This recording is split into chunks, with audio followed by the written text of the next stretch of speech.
37. Imposible sería describir la serie de sentimientos que agitaron al profesor Lindenbrook. La estupefacción primero, la incredulidad después y por último la cólera. Jamás había visto un hombre tan chasqueado al principio, tan irritado después. Las fatigas de la travesía, los peligros corridos en ella, todo resultaba inútil. Era preciso empezar de nuevo. Habíamos retrocedido un punto de partida.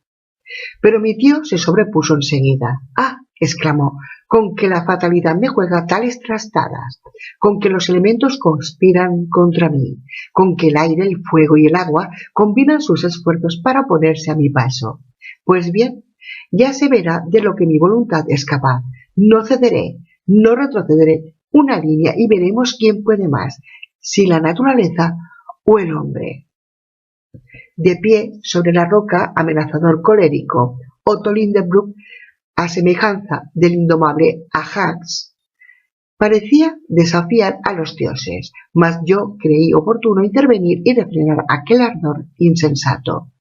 «Escúcheme usted, tío», le dije con voz enérgica. «Existe en la tierra un límite para todas las ambiciones y no se debe luchar en contra de lo imposible.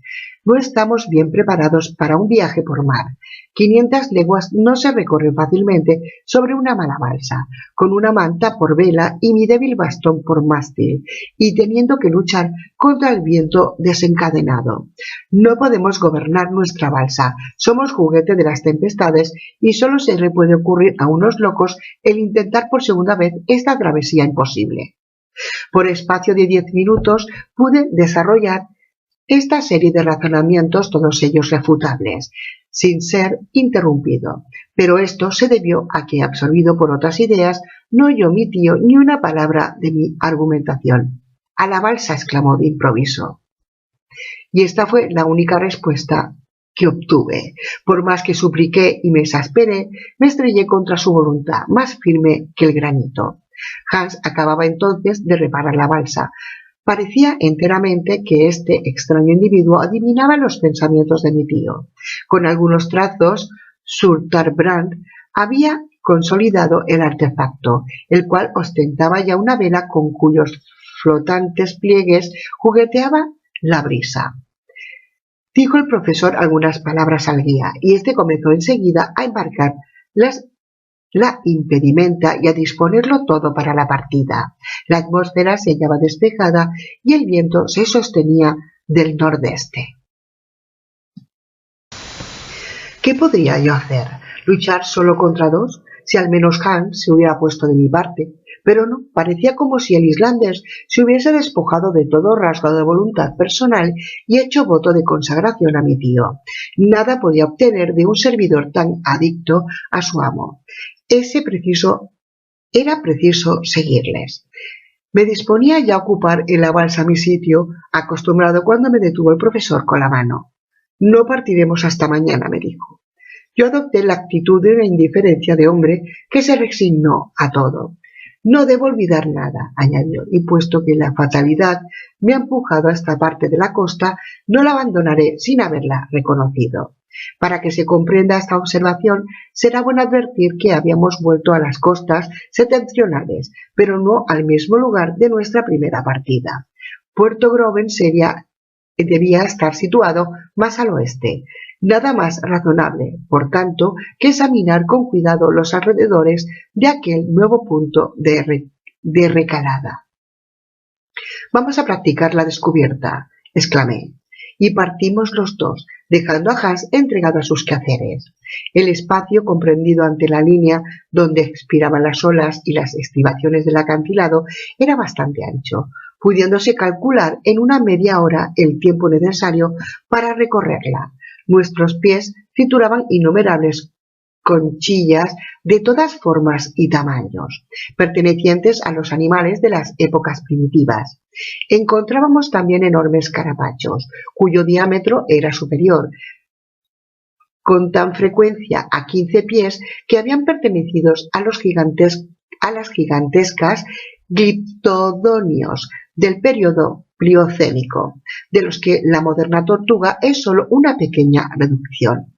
El suelo se hallaba sembrado, además de una gran cantidad de despojos pétreos, especies de guijarros redondeados por el trabajo de las olas y dispuestos en líneas sucesivas, lo que me hizo decir que el mar debió en otro tiempo ocupar aquel espacio, sobre las rocas esparcidas y actualmente situadas fuera de su alcance.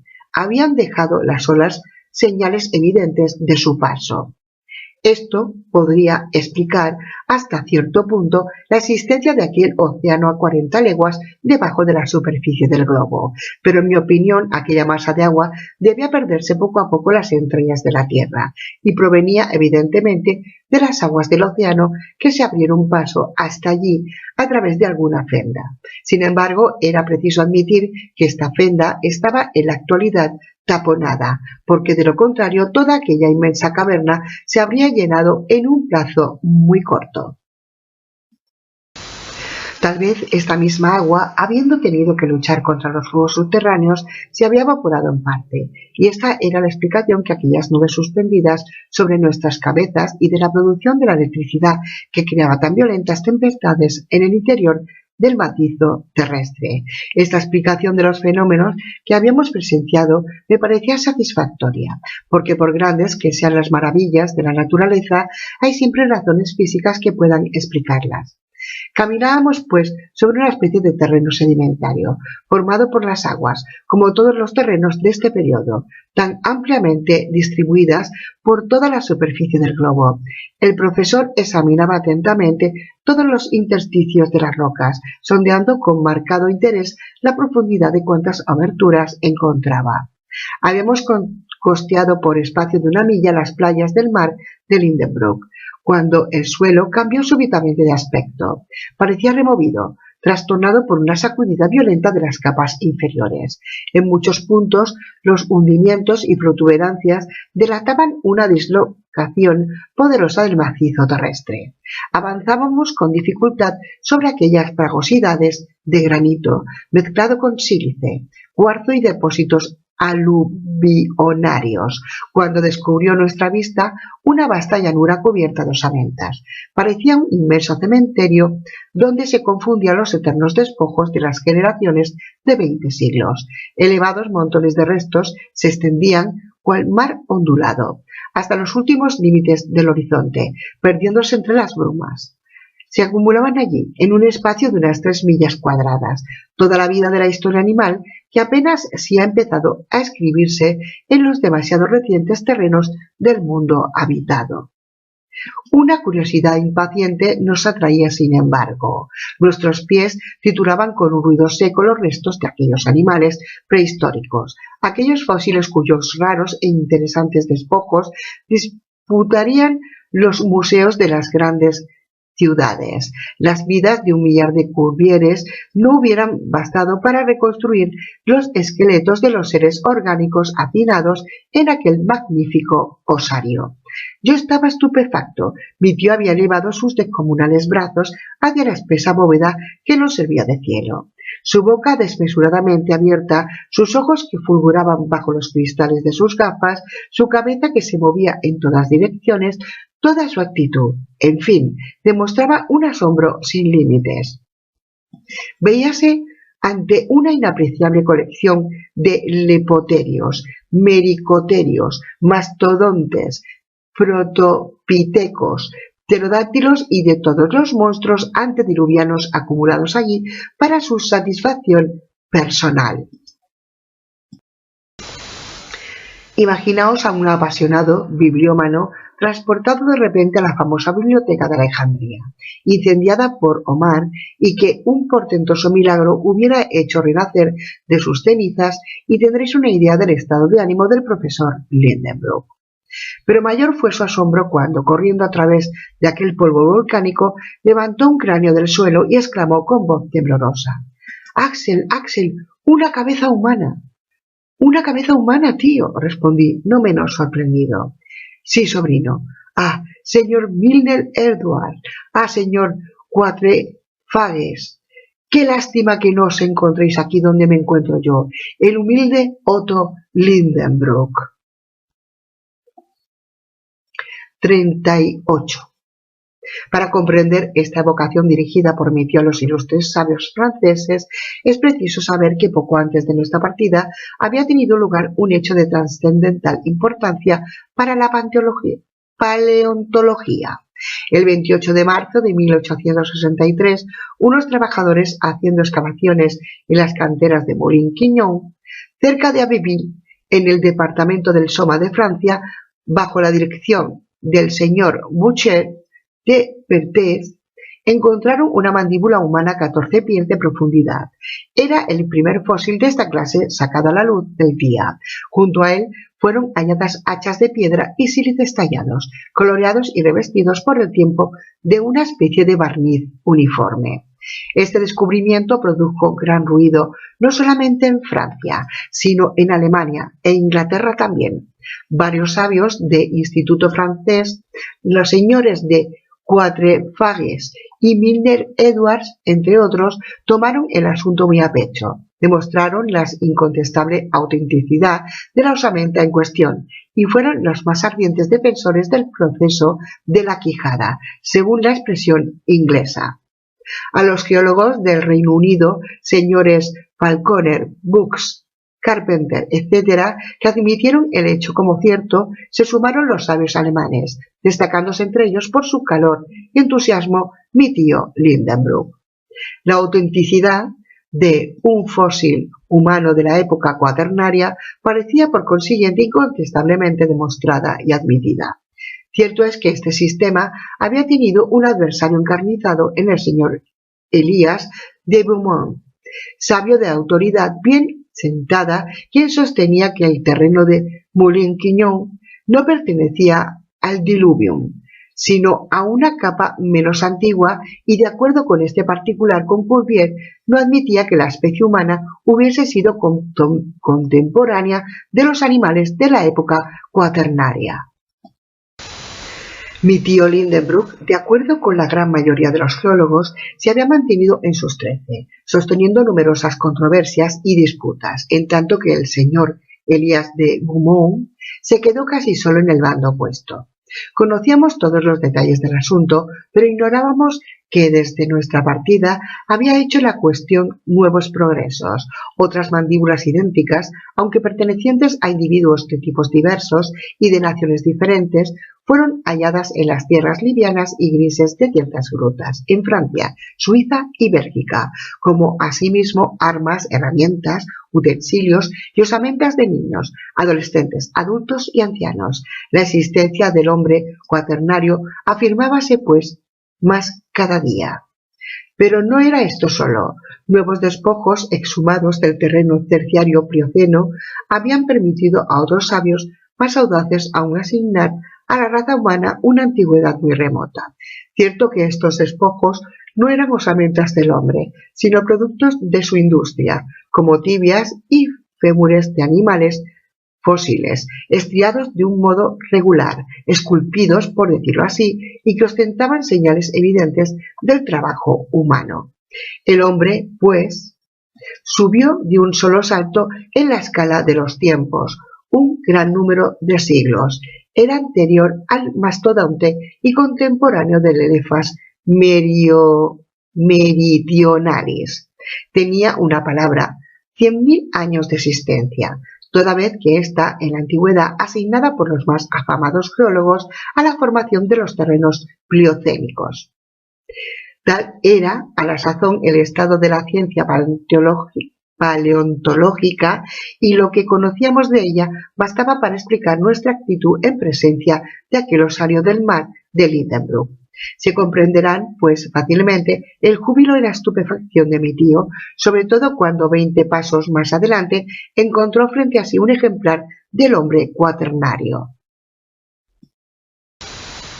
Era un cuerpo humano perfectamente reconocible. Había sido conservado durante tantos siglos por un suelo de naturaleza especial, como el del cementerio de San Miguel de Burdeos.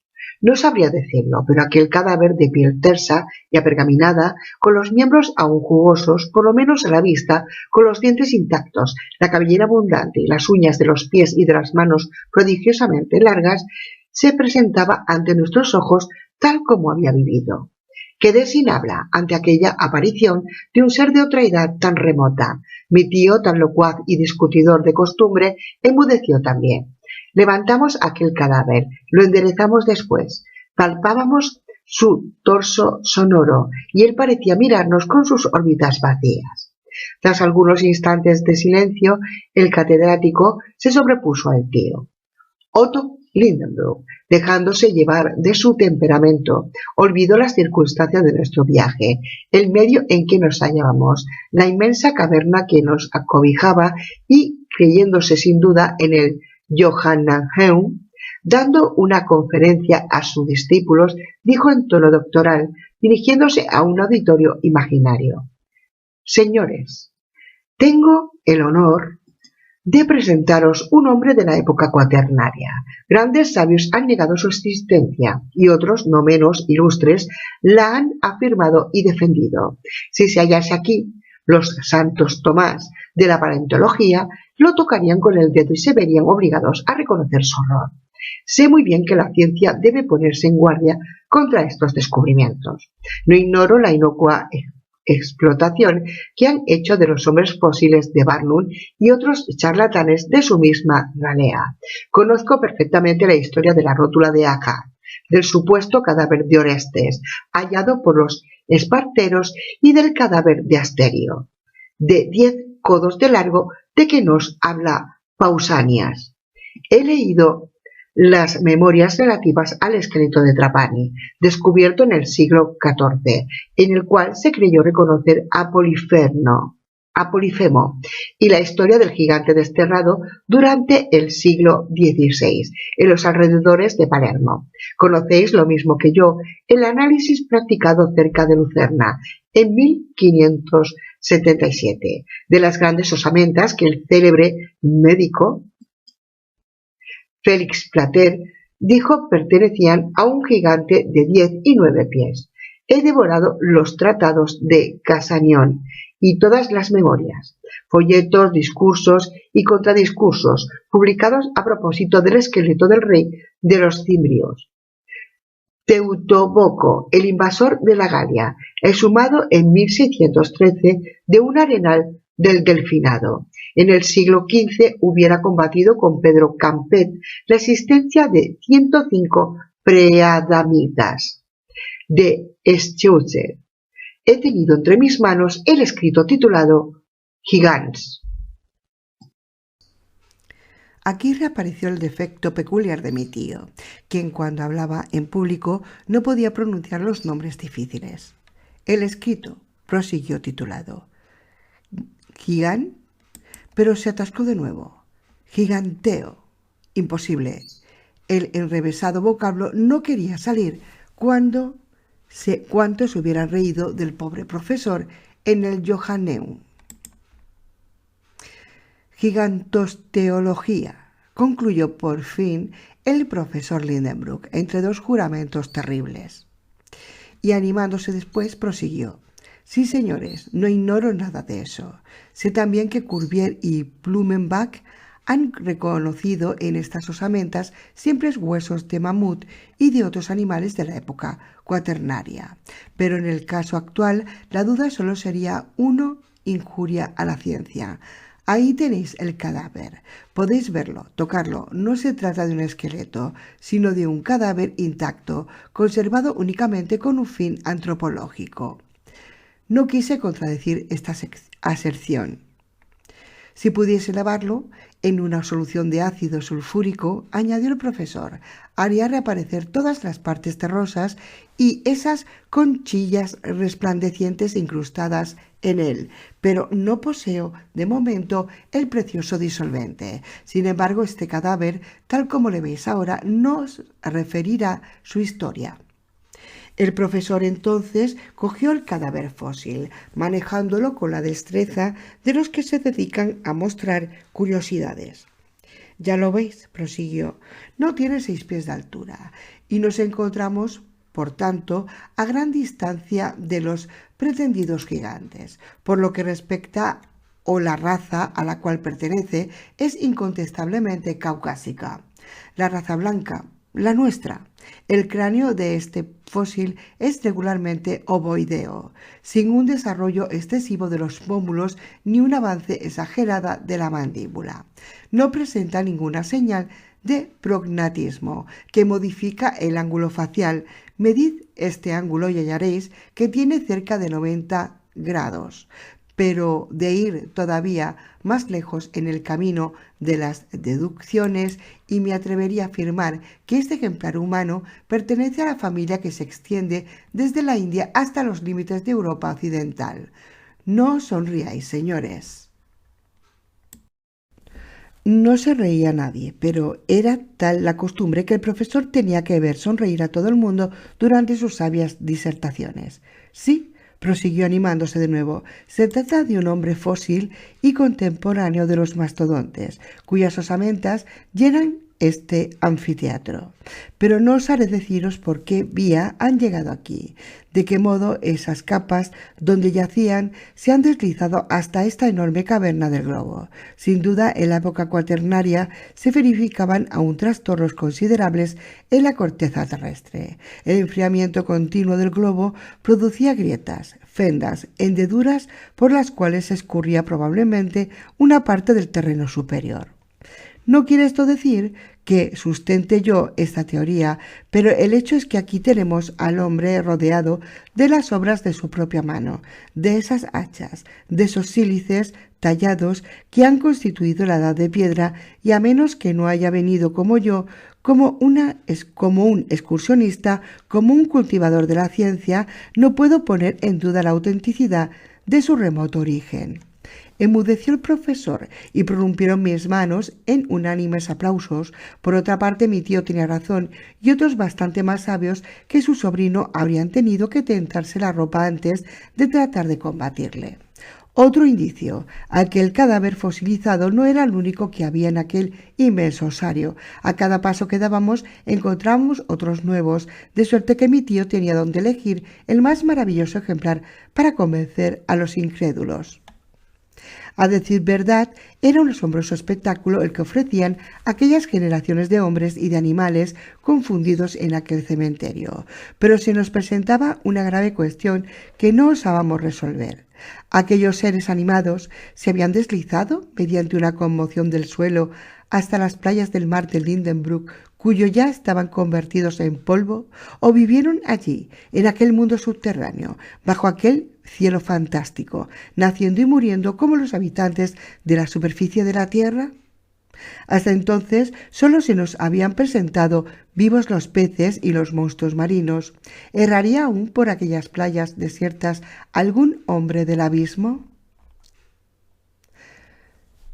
39.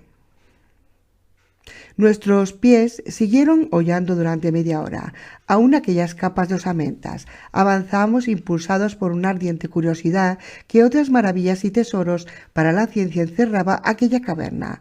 Mi mirada se hallaba preparada para todas las sorpresas e imaginación para todos los asombros. Las orillas del mar habían desaparecido hacía ya mucho tiempo, detrás de las colinas del osario.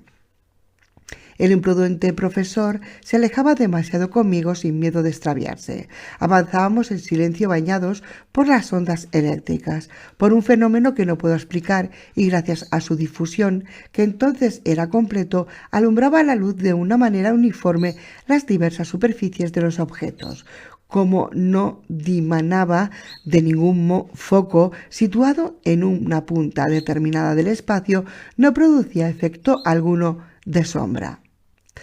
Todo ocurría como si nos encontrásemos en pleno mediodía y en pleno estío, en medio de las regiones ecuatoriales, bajo los rayos verticales del sol. Todos los vapores habían desaparecido. Las rocas, las montañas lejanas, algunas masas confusas de selvas alejadas adquirían un extraño aspecto bajo la equitativa distribución del fluido luminoso. Nos parecíamos al fantástico personaje de Hoffmann que perdió su sombra. Después de una marcha de una milla, llegamos al lindero de una selva inmensa que en nada se parecía al bosque de hongos próximo a Puerto Grauben. Contemplábamos la vegetación de la época terciaria en toda su magnificencia, grandes palmeras de especies actualmente extinguidas, soberbios guanos, pinos, tejos, cipreses y tuyas todas representaban la familia de las coníferas y se enlazaban entre sí por medio de una inexplicable red de bejucos. Una alfombra de musgos y de hepáticas cubría muellemente la tierra. Algunos arroyos murmuraban debajo de aquellas sombras, si es que se puede aplicarse tal nombre, tal vez que en realidad no había sombra alguna. En sus márgenes crecían helechos arborescentes parecidos a los que se crían en los hibernáculos del mundo habitado. Solo faltaba el color de aquellos árboles, arbustos y plantas, privados del calor vivificante del sol. Todo se confundía en un tinte uniforme, parduzco y como marchito.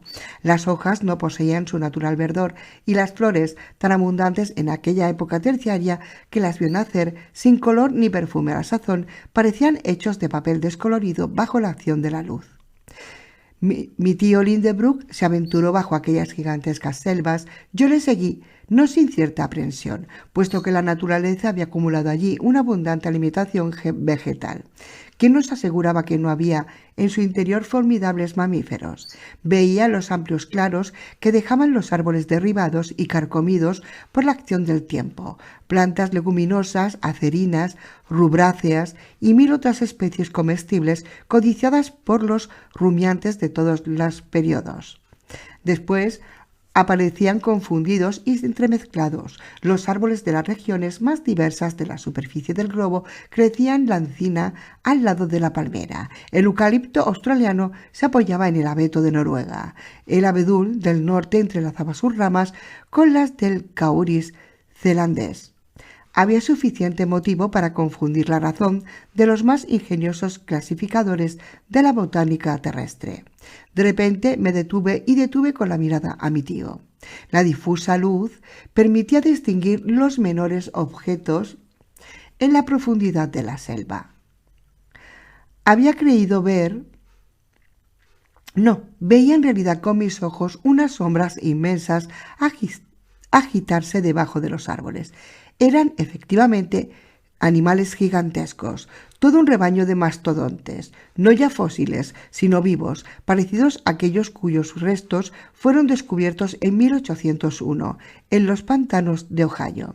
Contemplaba aquellos elefantes monstruosos cuyas trompas se movían entre los árboles como una legión de serpientes. Escuchaba el ruido de sus largos colmillos, cuyo marfil taladraba los viejos troncos, crujían las ramas y las hayas, arrancadas en cantidades enormes, desaparecían por las inmensas fauces de aquellos enormes monstruos.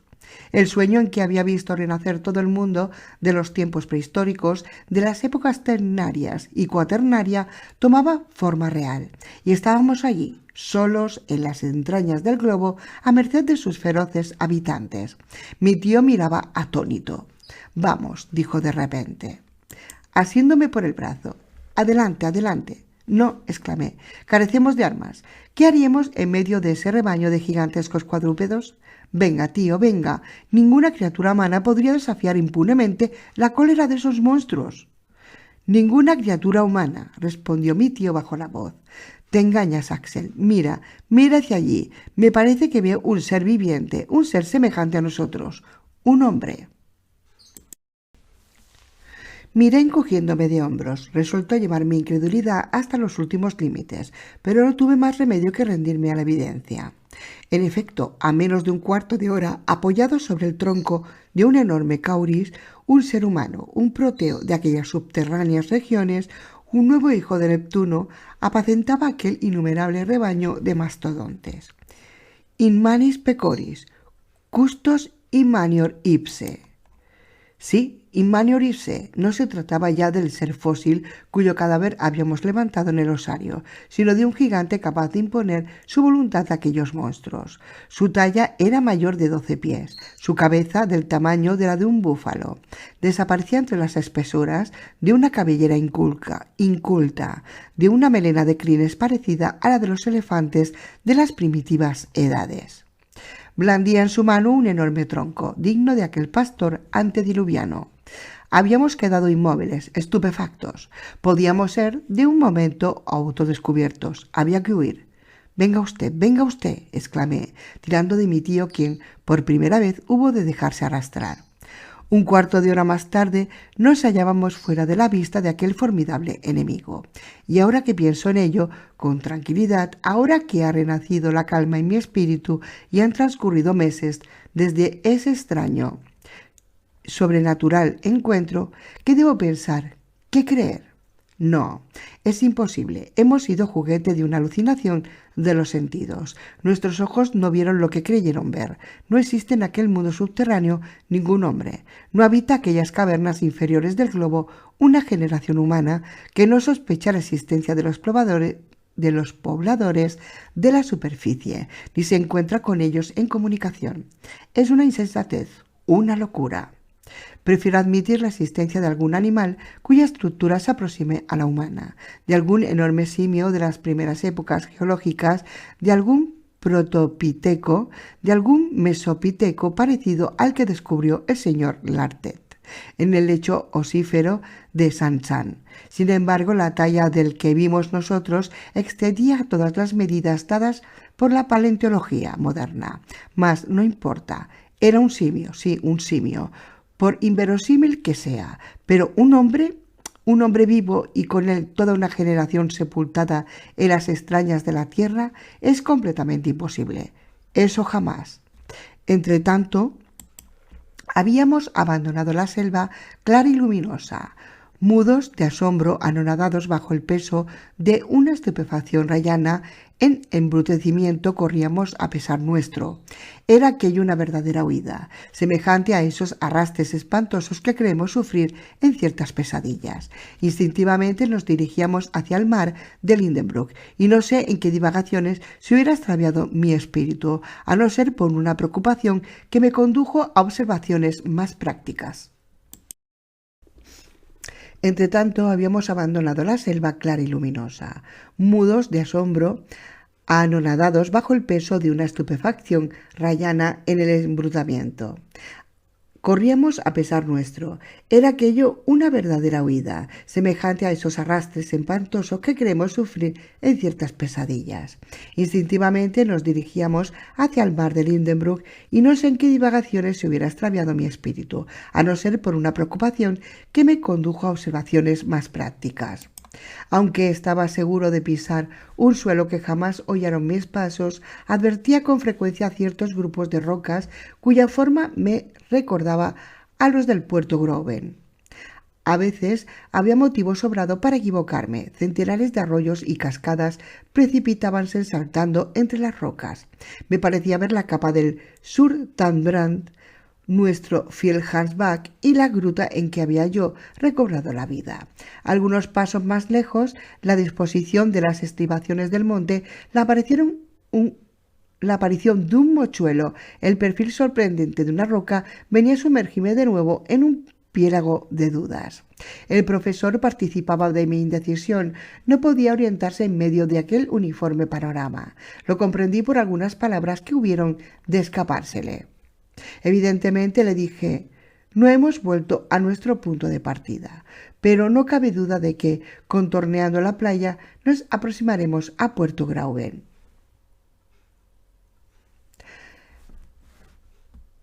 En ese caso, respondió mi tío, es inútil continuar esta exploración y me parece lo mejor que regresemos a la balsa. Pero, ¿no te engañas, Axel? Difícil resulta el dar una contestación categórica, porque todas estas rocas se parecen unas a otras. Creo reconocer, sin embargo, el promontorio a cuyo pie reconstruyó Hans el artefacto en que hemos cruzado el océano. Debemos encontrarnos cerca del pequeño puerto, si es que no es este mismo, añadí examinando un surgidero que creí reconocer. No, Axel, dijo mi tía, encontraríamos nuestras propias huellas, al menos, y yo no veo nada. Pues yo sí veo, exclamé arrojándome sobre un objeto que brillaba sobre la arena.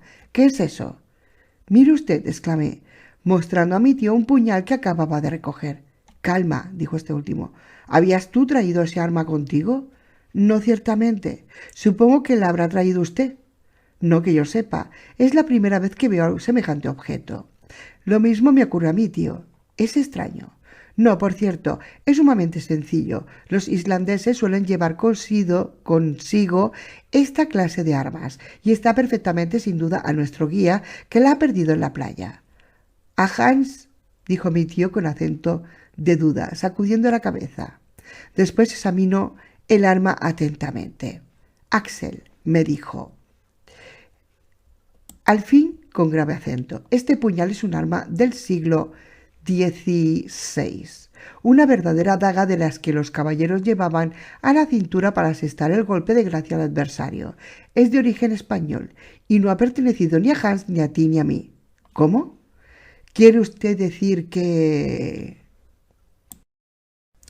Mira, si hubiera sido hundida en la garganta de un ser humano, no se habría mellado de esta suerte. La hoja está cubierta de una capa de herrumbre que no data de un día, ni de un año, ni de un siglo. El profesor se animaba, según su costumbre, dejándose arrastrar por su imaginación. Axel prosiguió enseguida.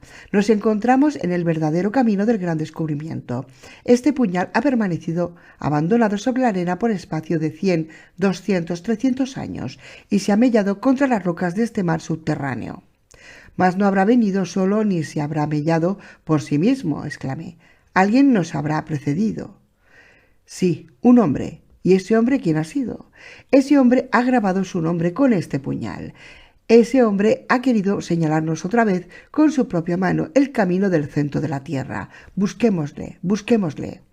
Impulsados por un vivo interés, empezamos a recorrer la elevada muralla, examinando atentamente las más insignificantes grietas que podían ser principio de una galería. De esta suerte llegamos a un lugar en que se angostaba la playa, llegando a mar casi a bañar las estribaciones del acantilado y no dejando más que un paso de una toesa a lo sumo de anchura. Entre dos protuberancias avanzadas de la roca encontramos entonces la entrada de un túnel oscuro, y en una de estas peñas de granito descubrieron nuestros ojos, atónitos, dos letras misteriosas, medio borradas ya, las dos iniciales del intrépido y fantástico explorador.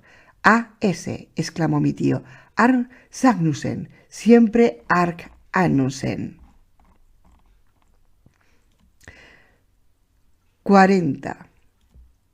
Desde el principio de aquel accidentado viaje había experimentado tantas sorpresas que creí que ya nada en el mundo podría maravillarme, y sin embargo, ante aquellas dos letras grabadas 3 siglos atrás, caí en un aturdimiento cercano a la estupidez. No solo leía en la roca la firma del sabio alquimista, sino que tenía entre mis manos el estilete con que había sido grabada. A menos de proceder de mala fe, no podía poner en duda la existencia del viajero y la realidad de su viaje. Mientras estas reflexiones bullían en mi mente, el profesor Lindenbrook se dejaba arrastrar por un acceso algo ditirámbico en lore de Arne Sagnussen. ¡Oh, maravilloso genio!, exclamó. No has olvidado ninguno de los detalles que podían abrir a otros mortales las vías de la corteza terrestre, y así tus semejantes pueden hallar al cabo de 3 siglos las huellas que tus plantas dejaron en el seno de estos subterráneos obscuros. Has reservado a otras miradas distintas de las tuyas la contemplación de tan extrañas maravillas. Tu nombre, grabado de etapa en etapa, conduce derecho a su meta, al viajero dotado de audacia suficiente para seguirte, y en el centro mismo de nuestro planeta estará también tu nombre, escrito en tu propia mano. Pues bien, también yo iré a firmar con mi mano esta última página de granito, pero que, desde ahora mismo, este cabo visto por ti, junto a este mar por ti también descubierto, sea para siempre llamado el cabo Sagnussen. Estas fueron sobre poco más o menos las palabras que sus labios pronunciaron, y que al oírlas me sentí invadido por el entusiasmo que respiraba en ellas. Sentí que renacía una nueva fuerza en el interior de mi pecho. Olvidé los padecimientos del viaje y los peligros del regreso. Lo que otro hombre había hecho también, quería hacerlo yo, y nada que fuese humano me parecía imposible. «Adelante, adelante», exclamé lleno de entusiasmo. E iba a internarme ya en la oscura galería cuando el profesor me detuvo, y él, el hombre de los entusiasmos, me aconsejó paciencia y sangre fría. Volvamos ante todo, me dije, a buscar a nuestro fiel Hans y traigamos la balsa a este sitio. Obedecí esta orden, no sin contrariedad, y me deslicé rápidamente por entre las rocas de la playa. Verdaderamente, tío, dije mientras caminábamos, que hasta ahora las circunstancias todas nos han favorecido. Ah, ¿lo crees así, Axel? Sin duda de ningún género. Hasta la tempestad nos ha traído al verdadero camino. Bendita la tempestad que nos ha vuelto a esta costa de donde la bonanza nos habría alejado. Supongamos por un momento que nuestra proa, la proa de la balsa, hubiera llegado a encallar en las playas meridionales del mar de Lindenbrook. ¿Qué habría sido de nosotros? Nuestros ojos no hubieran tropezado con el nombre de Sagnussen y actualmente nos veríamos abandonados en una playa sin salida. Sí, Axel, es providencial que, navegando hacia el sur, hayamos llegado al norte y precisamente al cabo Sagnussen. Debo confesar que es sorprendente que haya aquí un hecho cuya explicación desconozco en absoluto. Bah, ¿qué importa? Lo que debemos procurar es aprovecharnos de los hechos, no explicárnoslo. Sin duda, hijo mío, pero vamos a emprender otra vez el camino que conduce hacia el norte, a pasar nuevamente por debajo de los países septentrionales de Europa, Suecia, Rusia, Siberia, qué sé yo, en vez de engolfarnos bajo los desiertos de África o las alas del océano, de las cuales no quiero ir a hablar jamás. Sí, Axel, tienes razón, y todo ha venido a redundar en provecho nuestro. Tal vez que vamos a abandonar este mar que, por su horizontalidad, no podía conducirnos al lugar apetecido. Vamos a bajar otra vez, a bajar sin descanso, a bajar siempre. Bien sabes que, para llegar al centro del globo, solo nos quedan que atravesar 1500 leguas. Bah, exclamé yo, no vale verdaderamente la pena hablar de esa pequeñez. En marcha, en marcha. Este insensato diálogo duraba todavía cuando nos reunimos con el cazador. Todo estaba preparado para la marcha inmediata. Todos los bultos habían sido embarcados. Tomamos asiento en la balsa y una vez izada la vela, navegamos, barajando la costa en demanda del cabo Sagnussen, llevando Ucus el timón. El viento no era favorable para aquel artefacto que no lo podía ceñir, así que en muchos lugares tuvimos que avanzar con la ayuda de los bastones herrados. A menudo las piedras situadas al filo del agua nos obligaban a dar rodeos importantes. Por fin, después de 3 horas de navegación, es decir, las 6 de la tarde, llegamos a un lugar propicio para el desembarco. Salté a tierra, seguido de mi tío y del islandés. Esta travesía no disminuyó mi entusiasmo. Al contrario, hasta propuse quemar nuestras naves a fin de cortarnos la retirada, pero mi tío se opuso a ello. Le encontré muy frío. Al menos, dije, partamos sin perder un momento. Sí, hijo mío. Pero antes examinemos esta nueva galería, con objeto de saber si es preciso preparar las escalas. Mi tío puso en actividad su aparato de Ruhmkorff. Dejamos la balsa bien amarrada a la orilla y nos dirigimos, marchando yo a la cabeza, a la boca de la galería que solo distaba de allí 20 pasos. La abertura, que era casi circular, tenía un diámetro de 5 pies aproximadamente. El oscuro túnel estaba abierto en la roca viva y cuidadosamente barnizado por las materias eruptivas a las cuales dio paso en otra época su parte inferior, que se encontraba al nivel del suelo, de tal suerte que podía penetrarse en él sin dificultad alguna. Caminábamos por un plano casi horizontal, cuando, al cabo de 6 pasos, nuestra marcha se vio interrumpida por la interposición de una enorme roca. «¡Maldita roca!», exclamé con furor, al verme detenido de repente por un obstáculo infranqueable. Por más que buscamos a la derecha e izquierda, por arriba por abajo, no dimos con ningún paso, con ninguna bifurcación. Experimenté una viva contrariedad y no me resignaba a admitir la realidad del obstáculo. Me agaché y miré por debajo de la roca sin hallar ningún intersticio. Examiné después la parte superior y trapecé con la misma barrera de granito. Hans paseó la luz de la lámpara a lo largo de la pared, pero ésta no representaba la menor solución de continuidad. Era preciso renunciar a toda esperanza de descubrir un paso. Yo me senté en el suelo, en tanto que mi tío recorría a grandes pasos aquel corredor de granito. «Pero Sagnussen», exclamé yo. «Eso estoy pensando yo», dijo mi tío. «¿Se vería detenido quizá por esta puerta de piedra?» «No, no», repliqué vivamente. «Esta roca debe de haber obstruido la entrada de una manera brusca a consecuencia de alguna sacudida sísmica o de uno de esos fenómenos magnéticos que agitan todavía la superficie terrestre. Han mediado largos años entre el regreso de Sagnussen y la caída de esta piedra. Es evidente que esta galería ha sido en otro tiempo el camino seguido por las lavas y que entonces las materias eruptivas circulaban por ella libremente.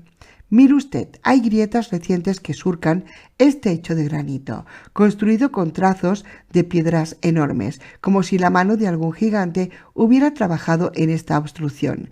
Pero un día él empuja más fuerte y este bloque, cual clave de una bóveda que falla, se deslizó hasta el suelo, dejando obstruido el paso. Hemos, pues, ante un obstáculo accidental que no encontró Sagnussen y si no la removemos somos indignos de llegar al centro del mundo».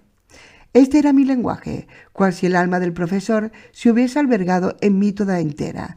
Inspirábame el genio de los descubrimientos. Olvidaba lo pasado y desdeñaba lo porvenir. Ya nada existía para mí en la superficie del esferoide en cuyo seno me había engolfado. Ni ciudades, ni campos, ni Hamburgo, ni la Konstrasse, ni mi pobre Grauben, que a la sazón debía creerme para siempre perdido en las entrañas de la tierra. «Abrámonos camino a viva fuerza», dijo mi tío. «Derribemos esta muralla a golpes de azadón y de piqueta». «Es demasiado dura para eso», exclamé yo. «Entonces, recurramos a la pólvora, practiquemos una mina y volemos el obstáculo». «La pólvora. Sí, solo se trata de volar un trozo de roca». «Manos a la obra, Hans», exclamó entonces mi tío. Volvió el islandés a la bolsa y pronto regresó con un pico, del cual hubo de servirse para abrir un pequeño barreno. No era trabajo sencillo. Tratábase de abrir un orificio lo bastante considerable para contener 50 libras de algodón pólvora, cuya fuerza expansiva es 4 veces mayor que la de la pólvora ordinaria. Me hallaba en un estado de sobreexcitación espantoso. Mientras Hans trabajaba, ayudé activamente a mi tío a preparar una larga mecha hecha de pólvora mojada y encerrada en una especie de tripa de tela. «Pasaremos», decía yo. «Pasaremos», repetía mi tío. A medianoche nuestro trabajo de zapa estaba terminado por completo. La carga de algodón pólvora había sido depositada en el barreno y la mecha se prolongaba a lo largo de la galería hasta salir al exterior. Solo faltaba una chispa para provocar la explosión. «Hasta mañana», dijo el profesor entonces. Fue preciso resignarse y esperar todavía durante 6 largas horas. 41. El siguiente jueves 27 de agosto fue una fecha célebre de aquel viaje subterráneo. No puedo acordarme de ello sin que el espanto haga aún palpitar mi corazón. A partir de aquel momento, nuestra razón, nuestro juicio y nuestro ingenio dejaron de tener participación alguna en los acontecimientos, convirtiéndonos en meros juguetes de los fenómenos de la Tierra. A las 6 ya estábamos de pie. Se aproximaba el momento de abrirnos paso a través de la corteza terrestre por medio de una explosión. Solicité para mí el honor de dar fuego a la mina. Una vez hecho esto, debería reunirme a mis compañeros sobre la balsa que no había sido descargada y enseguida nos alejaríamos, con el fin de sustraernos a los peligros de la explosión, cuyos efectos podrán no limitarse al interior del macizo. La mecha, según nuestros cálculos, debía tardar 10 minutos en comunicar el fuego a la mina. Tenía, pues, tiempo bastante para refugiarme en la balsa. Prepárame, no sin cierta emoción, a desempeñar mi papel. Después de almorzar muy deprisa, se embarcaron mi tío y el cazador, quedándome ya en la orilla, provisto de una linterna encendida que debía servirme para dar fuego a la mecha. «Anda, hijo mío», me dijo el profesor, «prende fuego al artificio y regresa inmediatamente». «Esté usted tranquilo, tío, que no me entretendré en el camino». Me dirigí enseguida hacia la abertura de la galería, abrí la linterna y cogí la extremidad de la mecha. El profesor tenía el cronómetro en la mano. ¿Estás listo?, me gritó. Listo, le respondí. Bien pues, fuego, hijo mío. Acerqué rápidamente a la llama mi punta de la mecha, que empezó a chisporrotear enseguida, y corriendo como una exhalación volví a la orilla.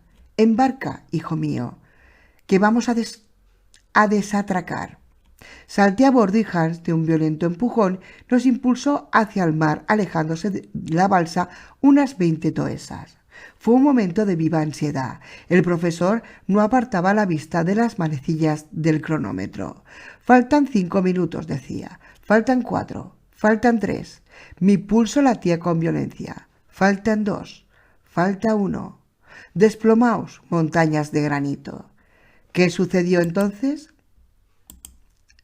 Me parece que no oí el ruido de la detonación, pero la forma de las rocas se modificaron de pronto. Pareció como si se hubiese descorrido un telón.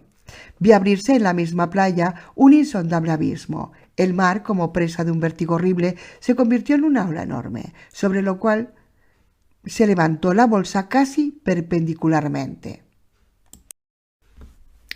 A pesar las tres nos desplomamos. En menos de un segundo extinguióse la luz y quedamos sumidos en las más espantosas tinieblas. Sentí después que faltaba el punto de apoyo, no a mis pies, sino a la balsa. Creí que se nos iba a pique, pero no fue así, por fortuna. Hubiera deseado dirigir la palabra a mi tío, pero el rugir de las olas le habría impedido el oírme. Ruido, tinieblas, de la sorpresa y de la emoción, comprendí lo que acababa de ocurrir. Al otro lado de la roca que habíamos volado existía un abismo. La explosión había provocado una especie de terremoto en aquel terreno agrietado. El abismo se había abierto y convertido en torrente. Nos arrastraba hacia él. Me consideré perdido. 1 hora, 2 horas, qué sé yo, transcurrieron así. Nos entrelazamos los brazos, nos aseamos fuertemente con las manos a fin de no ser despedidos de la balsa. Se pronunciaban conmociones de extremada violencia cada vez que esta última chocaba contra las paredes. Estos choques, sin embargo, eran raros, de donde deduje que la galería se enchanchaba considerablemente. Aquel era, a no dudarlo, el camino de Sagnussen, pero en vez de descender nosotros solos, habíamos arrastrado todo un mar con nosotros, gracias a nuestra imprudencia. Bien, se comprenderá que estas ideas asaltaron mi mente de un modo vago y oscuro, costándome mucho trabajo asociarlas durante aquella vertiginosa carrera que parecía una caída. A juzgar por el aire que me azotaba la cara, nuestra velocidad debía de ser superior a la de los trenes más rápidos. Era pues imposible encender una antorcha en tales condiciones y nuestro último aparato eléctrico se había destrozado en el momento de la explosión. Grande fue, pues, mi sorpresa al ver repentinamente brillar una luz a mi lado que iluminó el semblante de Hans. El hábil cazador había logrado encender la linterna y, aunque su llama vacilaba, amenazaba con apagarse. Lanzó algunos resplandores en aquella espantosa oscuridad. La galería era ancha, cual ya me había figurado. Nuestra insuficiente luz no nos permitía ver sus 2 paredes a un tiempo. La pendiente de las aguas que nos arrastraban excedía a la de los rápidos más insuperables de América.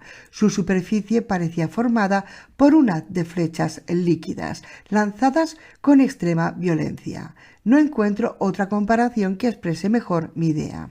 La balsa corría a veces dando vueltas, al impulso de ciertos remolinos. Cuando se aproximaba a las paredes de la galería, se acercaba a ellas la linterna, y su luz me permitía apreciar la velocidad que llevábamos al ver que los salientes de las rocas trazaban líneas continuas, de suerte que nos hallábamos, al parecer, encerrados en una red de líneas movedizas. Calculé que nuestra velocidad debía de ser de 30 leguas por hora.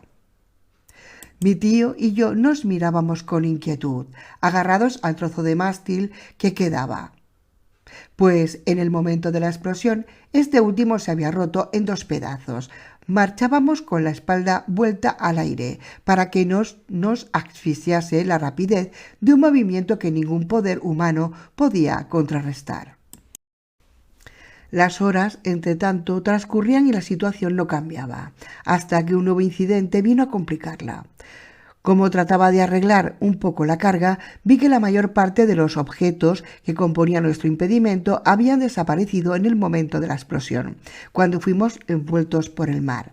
Quise saber exactamente a qué atenerme respecto a los recursos con que contábamos, y con la linterna en la mano empecé a hacer un recuento. De nuestros instrumentos solamente quedaban la brújula y el cronómetro. Las escalas y las cuerdas se reducían a un pedazo de cable enrollado alrededor del trozo del mástil. No quedaba un azadón, ni un pieo, ni un martillo y, ¡oh, desgracia irreparable!, no teníamos víveres más que para un solo día. Me puse a registrar los intersticios de la balsa, los más insignificantes rincones formados por las vigas y las juntas de las tablas, pero nada. Nuestras provisiones consistían únicamente en un trozo de carne seca y algunas galletas. Me quedé como al helado, sin querer comprender y bien mirado por qué preocuparme de aquel peligro, aun cuando hubiésemos tenido víveres suficientes para meses y aun para años. ¿Cómo salir de los abismos a los que nos arrastraba aquel irresistible torrente? ¿A qué temer las torturas del hambre cuando ya me amenaza la muerte bajo tantas otras formas? ¿Acaso teníamos tiempo de morir de inanición? Sin embargo, por una inexplicable rareza de la imaginación, olvidé los peligros inmediatos ante las amenazas de lo porvenir que hubieran de mostrárseme con todo su espantoso horror. Además, ¿no podríamos escapar a los furores del torrente y volver a la superficie del globo? ¿De qué manera? Lo ignoro. ¿Dónde? El lugar no hacía al caso. Una probabilidad contra mí no deja de ser siempre una probabilidad, en tanto que la muerte por hambre no nos dejaba siquiera ni un átomo de esperanza.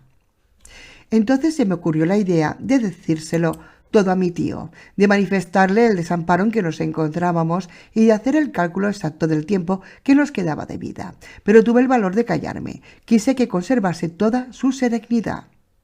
En aquel momento se debilitó poco a poco la luz de la linterna hasta que se extinguió por completo. La mecha se había consumido hasta el fin. La oscuridad se hizo de nuevo absoluta. No había que soñar ya con poder desvanecer sus impenetrables tinieblas. Nos quedaba una antorcha todavía, pero habría sido imposible el mantenerla encendida. Entonces cerré los ojos como un niño pequeño para no ver las tinieblas.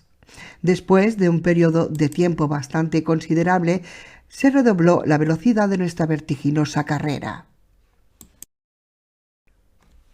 La mayor fuerza con que el aire me azotaba la cara me lo hubo de hacer notar. La pendiente de las aguas se hacía cada vez mayor. Creo verdaderamente que caíamos en vez de resbalar. La impresión que sentía era la de una caída casi vertical. Las manos de mi tío y las de Hans, fuertemente aferradas a mis brazos, me retenían con vigor. De repente, después de un espacio de tiempo que no puedo precisar, sentimos como un choque. La balsa no había tropezado con ningún cuerpo duro, pero se había detenido de repente en su caída. Una tromba de agua, una inmensa columna líquida, cayó entonces sobre ella. Me sentí sofocado y me ahogaba. Esta inundación momentánea no duró, sin embargo, mucho tiempo. Al cabo de algunos segundos me encontré de nuevo al aire libre, que respiraron con avidez mis pulmones. Mi tío y Hans me apretaban los brazos hasta casi rompérmelos y los tres nos hallábamos aún encima de la balsa. 42. Calculo que serían entonces las 10 de la noche. El primero de mis sentidos que volvió a funcionar después de la zambullida fue el oído. Oí casi enseguida, porque fue un verdadero acto de audición. Oí, repito, restablecerse el silencio dentro de la galería, reemplazando a los rugidos que durante muchas horas aturdieron mis oídos. Por fin llegó hasta mí como un murmullo la voz de mi tío que decía: «Subimos». «¿Qué quiere decir usted?», exclamé. «Que subimos, sí, que subimos». Extendí entonces los brazos, toqué la pared con la mano y la retiré ensangrentada. Subimos, en efecto, con una velocidad espantosa. «La antorcha, exclamó el profesor. Hans, no sin dificultades, logró al fin encenderla y aunque la llama de la luz se dirigió hacia abajo, a consecuencia del movimiento ascensorial, produjo claridad suficiente para alumbrar toda la escena. Todo sucede como me lo había imaginado, dijo mi tío. Nos hallamos en un estrecho pozo que solo mide 4 toesas de diámetro. Después de llegar al agua al fondo del abismo, recobra su nivel natural y nos eleva consigo. ¿A dónde? Lo ignoro en absoluto, pero conviene estar preparados para todos los acontecimientos. Subimos con una velocidad que calculo en 2 toesas por segundo, o sea, 120 toesas por minuto, o más de 3 leguas y media por hora. A este paso se adelanta bastante el camino. Sí, nada nos detiene. Si tiene salida este pozo, pero si está taponado, si el aire se comprime poco a poco bajo la presión enorme de la columna de agua, vamos a ser aplastados. Axel, respondió el profesor, con mucha serenidad, la situación es casi desesperada, pero hay algunas esperanzas de salvación que son las que examino. Si es muy cierto que a cada instante podemos perecer, no lo es menos que a cada momento podremos también ser salvados. Pongámonos, pues, en situación de aprovechar las menores circunstancias. ¿Pero qué podemos hacer? Preparar nuestras fuerzas, comiendo. Al oír estas palabras, miré a mi tío con ojos espantados. Había sonado la hora de decir lo que había querido ocultar. ¿Comer? Repetí. Sí, ahora mismo. El profesor añadió algunas palabras en danés. ¿Cómo? Exclamó mi tío. ¿Se habían perdido las provisiones? Sí, he aquí todo lo que nos resta. Un trozo de cecina para los 3. Mi tío me miró sin querer comprender mis palabras. ¿Qué tal? Le pregunté. ¿Cree usted todavía que podremos salvarnos? Mi pregunta no tuvo respuesta. Transcurrió una hora más y empecé a experimentar un hambre violenta. Mis compañeros padecían también, a pesar de lo cual ninguno de los 3 nos atrevíamos a tocar aquel miserable resto de alimentos. Entre tanto, subíamos sin cesar con terrible rapidez, faltándonos a veces la respiración, como los aeronautas cuando ascienden, con velocidad excesiva. Pero si estos sienten un frío tanto más intenso cuanto mayor es la altura a que se elevan en las regiones aéreas, nosotros experimentamos un efecto absolutamente contrario. Crecía la temperatura de una manera inquietante y en aquellos momentos no debía bajar de 40 grados. ¿Qué significaba aquel camino? ¿Y aquel cambio? Hasta entonces los hechos habían dado la razón a las teorías de Davy y de Lindenbrook. Hasta entonces las condiciones particulares de las rocas refractarias, de la electricidad, del magnetismo, habían modificado las leyes generales de la naturaleza, proporcionándonos una temperatura moderada, porque la teoría del fuego central, siendo en mi opinión la única verdadera, la única inexplicable. Íbamos a penetrar entonces en un medio en que estos fenómenos se cumplían en todo sin rigor y en el cual del calor reducía las rocas a un estado completo de fusión. Así me lo temía y por eso dije al profesor: si nos ahogamos o nos estrellamos y si no nos morimos de hambre, nos queda siempre la probabilidad de ser quemados vivos. Pero él se contentó con encogerse de hombros y se abismó de nuevo en sus reflexiones. Transcurrido una hora más, a salvo un ligero aumento de la temperatura, no vino ningún nuevo incidente a modificar la situación. Al fin rompió el silencio mi tío. «Veamos», dijo. «Preciso tomar un partido». «¿Tomar un partido?», repliqué. «Sí, es preciso reparar nuestras fuerzas. Si tratamos de prolongar nuestras existencias algunas horas, economizando ese resto de alimentos, permaneceremos débiles hasta el fin». «Sí, hasta el fin, que no se hará esperar. Pues bien, si se presenta una ocasión de salvarnos, ¿dónde hallaremos la fuerza necesaria para obrar? Si permitimos que nos debilite el ayuno. Y una vez que devoremos este pedazo de carne, ¿qué nos quedará ya, tío? Nada, Axel, nada, pero ¿te alimentará más comiéndolo con la vista? Tus razonamientos son propios de un hombre sin voluntad, de un ser sin energía». «¿Pero aún conserva usted esperanzas?», le pregunté irritado. «Sí», replicó el profesor con firmeza. «¿Cómo? ¿Cree usted que existe algún medio de salvación?». «Sí, por supuesto. Mientras el corazón lata, mientras la carne palpite, no me explico que un ser dotado de voluntad se deje dominar por la desesperación». Qué admirables palabras. El hombre que las pronunciaba en circunstancias tan críticas poseía indudablemente un temple poco común. Pero en fin, dije yo, ¿qué pretende usted hacer? Comer lo que queda de alimentos hasta la última migaja para reparar nuestras perdidas fuerzas. Si está escrito que esta comida nuestra sea la última, tengamos resignación, pero al menos, en vez de estar extenuados, volveremos a ser hombres. Comamos, pues, exclamé. Tomó mi tío el trozo de carne y las pocas galletas salvados del naufragio, hizo 3 partes iguales y la distribuyó. Nos cupo aproximadamente 1 libra de alimentos a cada uno. El profesor comió con avidez, con una especie de entusiasmo febril. Yo, sin gusto a pesar de mi hambre y casi con repugnancia. Hans tranquilamente, con moderación, a bocados menudos que masticaba sin ruido y saboreaba con la calma de un hombre a quien el porvenir no le inquieta. Huroneando bien, había encontrado una calabaza mediana de ginebra que nos ofreció y aquel licor benéfico nos reanimamos un poco. Volltrefflich, dijo Hans, bebiendo a su turno. Excelente, respondió mi tío. Había recobrado algo la esperanza, pero nuestra última comida acababa de terminarse. Eran entonces las 5 de la mañana. La constitución del hombre era tal que su salud es un efecto puramente negativo. Una vez satisfecha la necesidad de comer, es difícil imaginarse los horrores del hambre. Es preciso experimentarlos para comprenderlos. Al salir de la prolongada abstinencia, algunos bocados de galleta y de carne triunfaron de nuestros pasados dolores. Sin embargo, después de este banquete, cada cual se entregó a sus reflexiones. ¿En qué soñaba Hans, el hombre del extremo occidente, quien poseía la resignación fatalista de los orientales? Por lo que a mí respecta, mis pensamientos se encontraban llenos de recuerdos y estos me conducían a la superficie del globo, que nunca hubiera debido abandonar. La casa de Königstrasse, mi pobre Grauben, la excelente Marta pasaron cual visiones por delante de mis ojos y los lúgubres ruidos que se transmitían a través del macizo de granito. Creía sorprender el ruido de las ciudades de la tierra.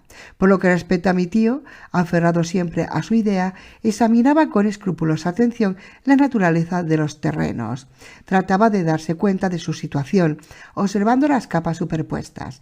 Este cálculo, o por mejor decir, esta apreciación, tan solo podía ser aproximada para un sabio que es siempre un sabio, cuando logra conservar su sangre fría, y hay que reconocer que el profesor Lindenbrook poseía esta cualidad en un grado poco común, pues...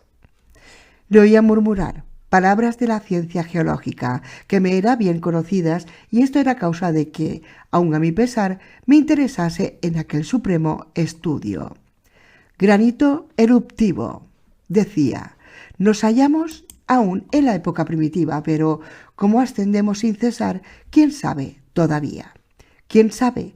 Aún no había perdido la esperanza. Palpaba con la mano la pared vertical y algunos instantes después proseguía.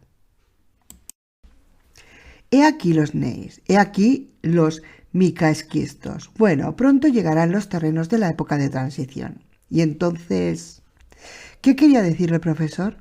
¿Podía medir el espesor de la corteza terrestre suspendida sobre nuestras cabezas? ¿Poseía algún medio de hacer semejante cálculo? No.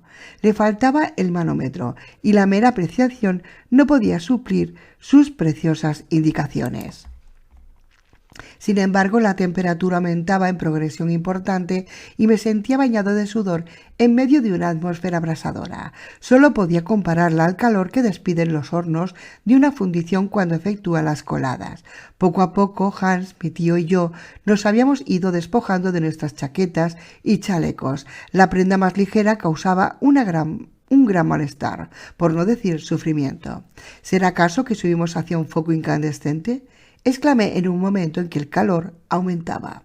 No, respondió mi tío, es imposible, imposible. Sin embargo, insistí yo, palpando la pared, esta muralla quema. Al decir esto, rozó mi mano la superficie del agua y tuve que retirarlo a toda prisa. El agua abrasa, exclamé. El profesor esta vez respondió solamente con un gesto de cólera. Un terror invisible se apoderó entonces de mi mente y ya no me fue posible verme libre de él. Presentía una catástrofe próxima, tan espantosa como la imaginación más audaz que no hubiera podido concebir. Una idea, incierta y vaga primero, se tocó en certidumbre en mi espíritu. La rechacé, mas tornó con obstinación nuevamente. No me atreví a formularla, sin embargo, algunas observaciones involuntarias me hicieron adquirir la convicción. A la dudosa luz de la antorcha, advertir en las capas graníticas movimientos desordenados. Iba evidentemente a producirse un fenómeno en el que la electricidad desempeñaba un papel. Además, aquel calor excesivo, aquel agua en ebullición. Decidí observar la brújula, pero estaba como loca. 43. Sí. Estaba como loca. La aguja saltaba de un polo a otro con bruscas sacudidas. Recorría todos los puntos del cuadrante y giraba como si se hallase poseída de un vértigo. Sabía que, según las teorías más aceptadas, la corteza mineral del globo no se encuentra jamás en estado de reposo absoluto. Las modificaciones originadas por la descomposición de las materias internas, la agitación producida por las grandes corrientes líquidas, la acción del magnetismo tienden incesantemente a conmoverla, aunque los seres diseminados en su superficie no sospechen siquiera la existencia de estas agitaciones. Así, pues por sí solo este fenómeno no me habría causado susto, o por lo menos no me habría hecho concebir una idea tan terrible. Mas otros hechos, ciertos detalles, sui generis, no pudieron engañarme por más tiempo. Las detonaciones se multiplicaban con una espantosa intensidad. Solo podía compararlas con el ruido que producirían un gran número de carros arrastrados rápidamente sobre un brusco empedrado. Era un trueno continuo. Después la brújula, enloquecida, sacudida por los fenómenos eléctricos, confirmaba en opinión la corteza mineral que amenazaba con romperse, los macizos graníticos juntarse, el vacío llenarse, el pozo rebosar, y nosotros, pobres átomos, íbamos a ser triturados en aquella formidable compresión. Tío, exclamé, ahora sí que estamos perdidos. ¿Qué motiva tu nuevo terror? Me respondió con calma sorprendente. ¿Qué tienes? ¿Qué te pasa? ¿Qué tengo? Observe usted estas paredes que se agitan, este macizo que se disloca, esa agua en ebullición, los vapores que se espesan, esta aguja que oscila, este calor insufrible, indicios todos de un tan gran, enorme terremoto. Mi tío sacudió la cabeza con calma. ¿Un terremoto has dicho?, me preguntó. Sí, ciertamente. No, hijo mío, me parece que te engañas. ¿Cómo? ¿No son estos los signos precursores? ¿De un terremoto? No, espero algo más grande. ¿Qué quiere usted decir? Una erupción, Ansel. ¿Una erupción?, exclamé. ¿Nos hallamos en la chimenea de un volcán en actividad? Así lo creo, dijo el profesor sonriendo, y a fe que es lo mejor que pudiera ocurrirnos. Lo mejor que pudiera ocurrirnos. Pero entonces mi tío se había vuelto loco. ¿Qué significado tenían sus palabras? ¿Cómo explicarse su sonrisa? ¿Cómo?, exclamé.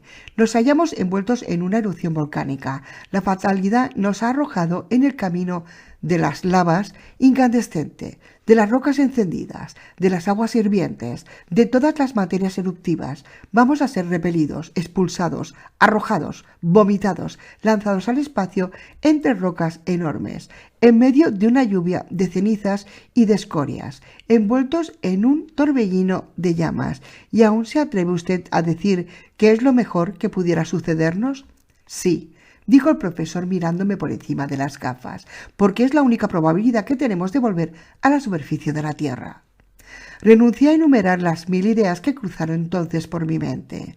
Mi tío tenía razón en todo absolutamente, y jamás me pareció ni más audaz ni más convencido que en aquellos instantes en que esperaba y veía venir con calma las temibles contingencias de una erupción. Entretanto, seguíamos subiendo, no cesando en toda la noche nuestro movimiento ascensional.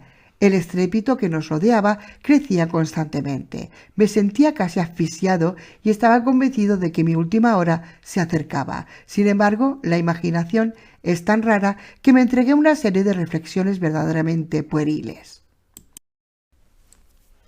pero lejos de dominar mis pensamientos, me entrecerraba subordinado a ellos. Era evidente que subíamos, empujados por un aluvión eruptivo, debajo de la balsa, que había aguas hirvientes y debajo de estas una pasta de lavas, un conglomerado de rocas que, al llegar a la boca del cráter, se dispersarían en todas direcciones. Nos encontramos, pues, en la chimenea de un volcán. Sobre esto no había duda. Pero en esta ocasión no se trataba del Sniffles, volcán apagado ya, sino otro volcán en plena actividad. Pero eso me devanaba los sesos pensando en cuál podía ser aquella montaña y en qué parte del mundo íbamos a ser vomitados. En las regiones del norte, sin duda, de ningún género, antes de volverse loca la brújula, nos había indicado siempre que marchamos hacia el norte, y a partir del cabo Sagnussen habíamos sido arrastrados centenares de leguas en esta dirección. Ahora bien, ¿nos hallábamos otra vez debajo de Islandia? ¿Íbamos a ser arrojados por el cráter de Hekla o por alguno de los 7 montes ignívoros de la isla? En un radio de 500 leguas al oeste no veía bajo aquel paralelo más que los volcanes mal conocidos en la costa noroeste de América. Al este solo existía uno en el 80 de latitud de Es, en la isla de Juan Mayen, no lejos de Spitsbergen. Cráteres no faltaban, ciertamente, y bastante espaciosos para vomitar un ejército entero, pero yo pretendía adivinar por el cual de ellos íbamos a ser arrojados. Al amanecer se aceleró el movimiento ascensional, el hecho de que aumentara el calor en vez de disminuir. El aproximarnos a la superficie del globo se explica por ser local y debido a la influencia volcánica. Nuestro género de locomoción no podía dejar en mi ánimo la más ligera duda sobre este particular. Una fuerza enorme, una fuerza de varios centenares de atmósfera, engendrada por los vapores acumulados en el seno de la Tierra, nos impulsaba con energía irresistible. Pero ¿a qué innumerables peligros nos exponíamos? No tardaron en penetrar en la galería vertical, que iba aumentando en anchura, reflejos amarillentos a cuya luz distinguía a derecha e izquierda, profundos corredores que semejaban túneles inmensos de los que se escapaban espesos vapores y largas lenguas de fuego, lamían chisporroteando sus paredes. Mire usted, tío», exclamé.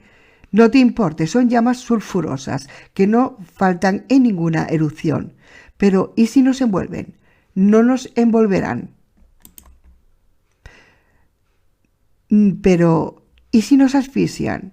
«No nos asfixiarán. La galería se ensancha y si fuere necesario abandonaríamos la balsa para guarecernos en alguna grieta». «¿Y el agua? ¿Y el agua que sube?» «Ya no hay agua ninguna, Axel, sino una especie de pasta de lava que nos eleva consigo hasta la boca del cráter». En efecto, la columna líquida había desaparecido, siendo reemplazado por materias eruptivas bastante densas, aunque hirvientes. La temperatura se hacía insoportable y un termómetro expuesto en aquella atmósfera habría marcado más de 70 grados. El sudor me inundaba, y si la ascensión no hubiera sido tan rápida, nos habríamos asfixiado sin duda. No insistió el profesor en su propósito de abandonar la balsa, e hizo bien. Aquel puñado de tablas mal unidas ofrecían una superficie sólida, un punto de apoyo que de otro modo nos hubiéramos hallado. A eso de las 8 de la mañana sobrevino un nuevo incidente. Cesó el movimiento ascensional de improviso y la balsa quedó completamente inmóvil. «¿Qué es esto?», pregunté yo, sacudido por aquella parada repentina que me hizo el efecto de choque. «Un alto», respondió mi tío. «¿Es que la erupción se calma?» «Me parece que no». Me levanté y traté de averiguar lo que ocurría en torno a nuestro, tal vez la balsa, que estaba detenida por alguna roca saliente. Oponía una resistencia momentánea a la masa eruptiva. En este caso era preciso apresurarse a librarla cuanto antes del tropiezo. Mas no había obstáculo alguno. La columna de cenizas, escorias y piedras había dejado de subir de una manera espontánea. «¿Se habrá detenido la erupción por ventura?», dije yo. «Ah», exclamó mi tío apretando los dientes. «Sí, tal temes, tranquilízate, hijo mío. Esta calma no puede prolongarse. Hace 5 minutos que dura y no tardaremos en reanudar nuestra ascensión a la boca del cráter». Al hablar así, el profesor no cesaba de consultar su cronómetro y tampoco esta vez se equivocó en sus pronósticos. Pronto volvió a adquirir la balsa un movimiento rápido y desordenado, que duró 2 minutos aproximadamente y se detuvo de nuevo. «Bueno», dijo mi tío, mirando la hora, «dentro de 10 minutos nos pondremos en marcha nuevamente». «¿10 minutos?» Sí, nos hallamos en un volcán de erupción intermitente que nos deja respirar al mismo tiempo que él. Así sucedió, en efecto. A los 10 minutos justos fuimos empujados de nuevo con una velocidad asombrosa. Era preciso agarrarse fuertemente a las tablas para no ser despedidos de la balsa. Después cesó otra vez la impulsión. Más tarde he reflexionado acerca de este extraño fenómeno, sin podérmelo explicar de un modo satisfactorio. Sin embargo, me parece que evidentemente no nos encontramos en la chimenea principal del volcán, sino en algún conducto accesible donde repercutían los fenómenos que en aquella tenían efecto. No puedo precisar cuántas veces se repitió esta maniobra. Lo que sí puedo decir es que cada vez que se reproducía el movimiento, éramos despedidos con una violencia mayor, recibiendo la impresión de ser lanzados dentro de un proyectil. Mientras permanecíamos parados, me asfixiaba y durante las ascensiones el aire abrasador me cortaba la respiración. Pensé un instante en un placer inmenso de volverme a encontrar súbitamente en las regiones hiperboreales, a una temperatura de 30 grados bajo cero. Mi imaginación exaltaba y se paseaba por las llanuras de nieve de las regiones árticas y anhelaba el momento de poderme revolcar sobre la helada alfombra de polo. Poco a poco mi cabeza, trastornada por tan reiteradas sacudidas, se extravió a no ser por los brazos vigorosos de Hans. En más de una ocasión me habría destrozado el cráneo contra la pared de granito. No he conservado ningún recuerdo preciso de lo que ocurrió durante las horas siguientes. Tengo una idea confusa de detonaciones continuas, de la agitación del macizo de granito, del movimiento giratorio que se apoderó de la balsa, la cual se balanceaba sobre las olas de lava en medio de una lluvia de cenizas. Me envolviéronla las llamas crepitantes.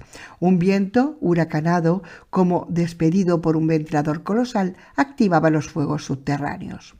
Por vez postrera vi el semblante de Hans alumbrado por los resplandores de un incendio, y no experimenté más sensación que el espanto siniestro del hombre condenado a morir atado a la boca de un cañón, en el momento en que sale el tiro y dispersó sus miembros por el aire. 44. Cuando volví a abrir los ojos, me sentí asido por la cintura por la mano vigorosa de Hans, quien con la otra sostenía también a mi tío. No me encontraba herido gravemente, pero sí magullado por completo, cual si hubiera recibido una terrible paliza.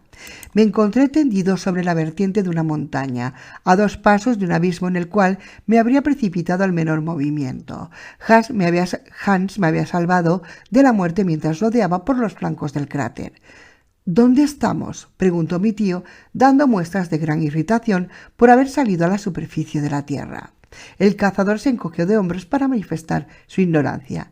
«¿Es Islandia?», dije yo. «Nej», respondió Hans. «¿Cómo que no?», exclamó el profesor. «Hans se engaña», dije yo levantándome. Después de las innumerables sorpresas de aquel viaje, todavía nos estaba reservada otra nueva estupefacción.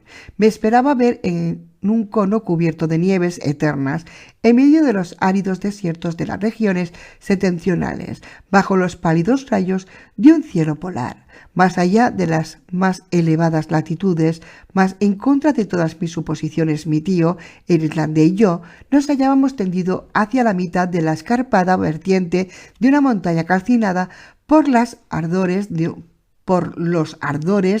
un sol que nos abrasaba.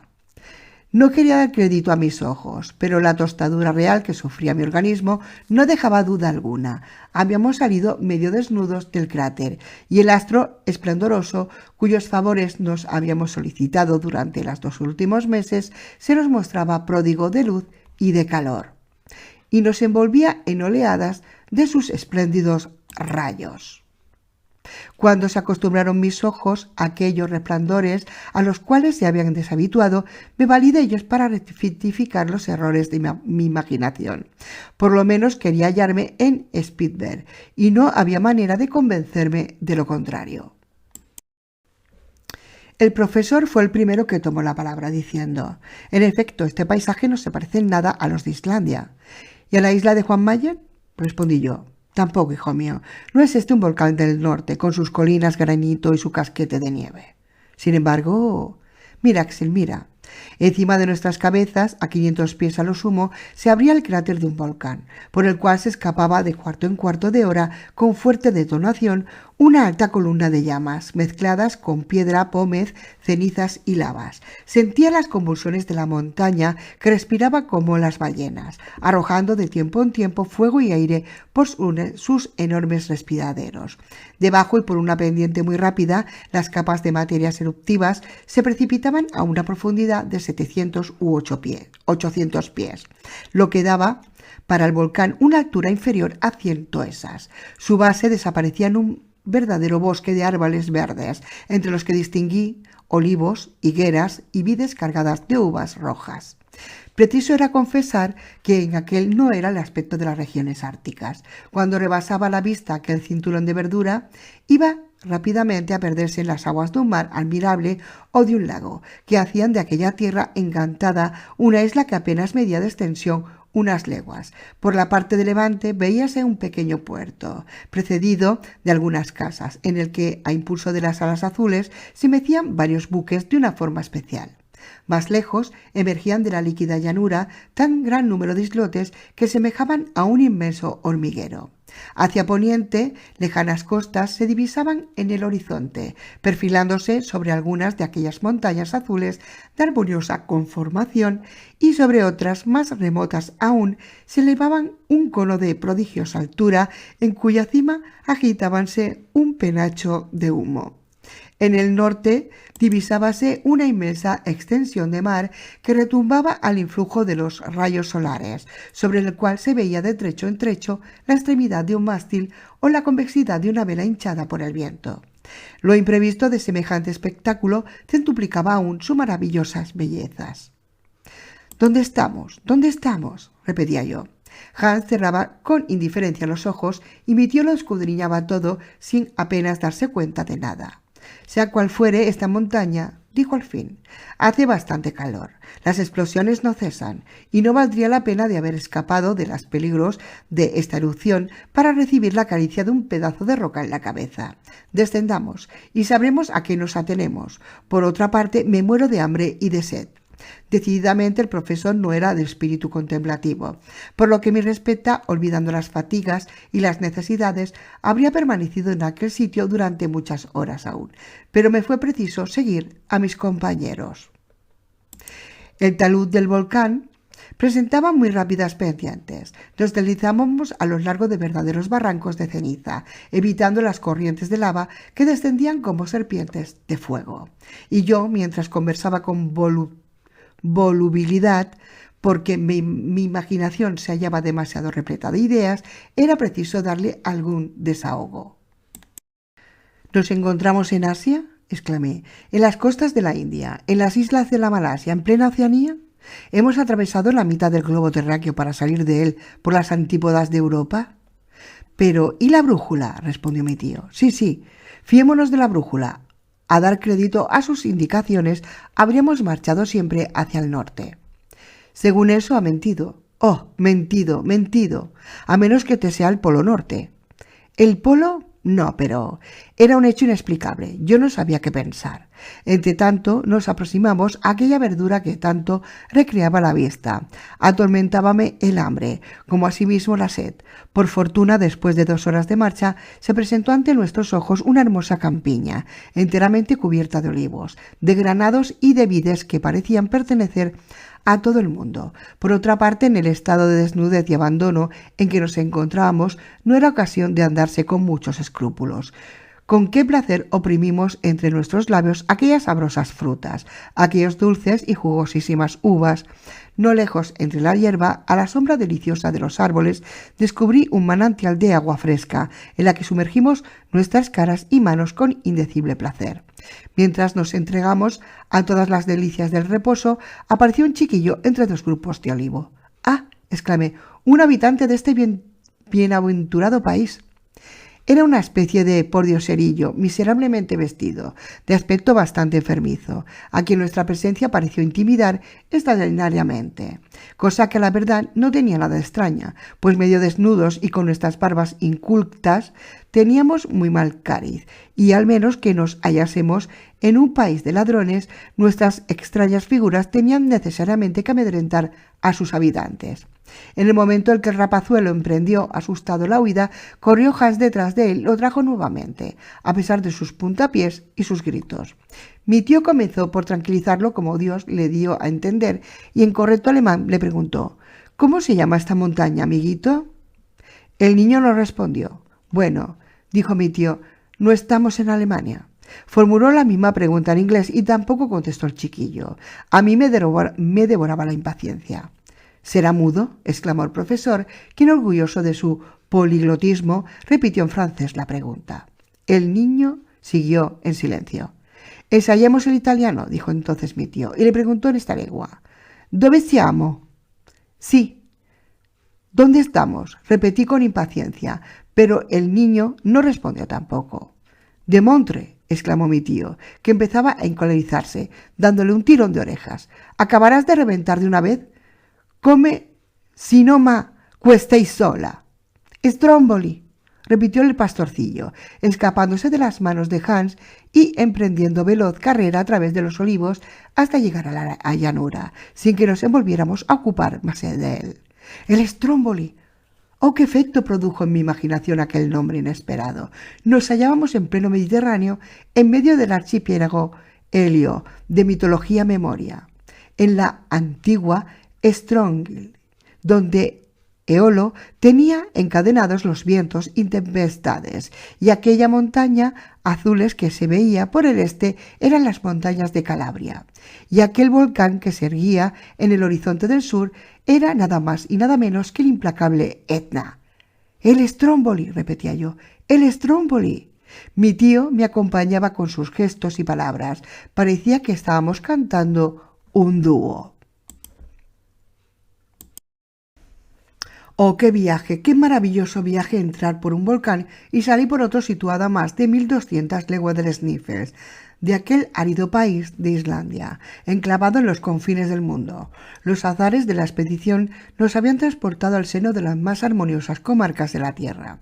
Habíamos trocado la región de las nieves eternas por la de la verdura infinita y abandonado las nieblas cenicientas de las zonas heladas para venir a corbijarnos bajo el cielo azul de Sicilia. Después de una deliciosa comida compuesta de frutas y agua fresca, volvimos a ponernos en marcha en dirección al puerto de Stromboli. No nos pareció prudente divulgar la manera como habíamos llegado a la isla. El espíritu supersticioso de los italianos no hubiera visto en nosotros otra cosa que demonios vomitados por las entrañas del infierno. Así que nos resignamos a posar por pobres náufragos. Era menos gloriosa, pero mucho más seguro. Por el camino, al oír murmurar a mi tío: «Pero esa brújula que señalaba el norte, ¿cómo explicarse este hecho?». «A fe mía», dije yo con el mayor desdén, «que no vale la pena que nos desvanemos los sesos tratando de buscarle una explicación». «¿Qué dices, insensato? Un catedrático de Johannenau que no supiera dar una explicación de un fenómeno cósmico sería un bochornoso inaudito». Y al expresarse de este modo, mi tío, medio desnudo, con la bolsa de cuero alrededor de la cintura y afianzándose las gafas sobre la nariz, volvió a ser otra vez el terrible profesor de mineralogía. Una hora después de haber abandonado el bosque de los olivos, llegamos al puerto de San Vincenzo, donde Hans reclamó el importe de su 13ª semana de servicio, que le fue religiosamente pagado, cruzándose entre todos los más calurosos apretones de manos. En el momento aquel, si no participó de nuestra natural y legítima emoción, se dejó arrastrar por lo menos por un impulso de extraordinaria expansión. Estrechó ligeramente nuestras manos con las puntas de sus dedos y se dibujó en sus labios una ligera sonrisa.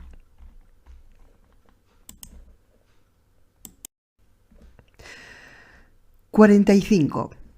He aquí la conclusión de un relato que no querrán creer ni aun las personas más acostumbradas a no ausentarse de nada, pero me he puesto en guardia de antemano contra la credulidad de los hombres. Fuimos recibidos por los pescadores de Stromboli, con los consideraciones debidas a unos náufragos. Nos proporcionaron vestidos y víveres y después de 48 horas de espera, el 31 de agosto, una embarcación pequeña nos condujo a Messina, donde algunos días de reposo bastarán para reponer nuestras fuerzas. El viernes 4 de septiembre nos embarcamos a bordo del Volturne, uno de los vapores de las mensajerías imperiales de Francia, y 3 días más tarde tomamos tierra en Marsella.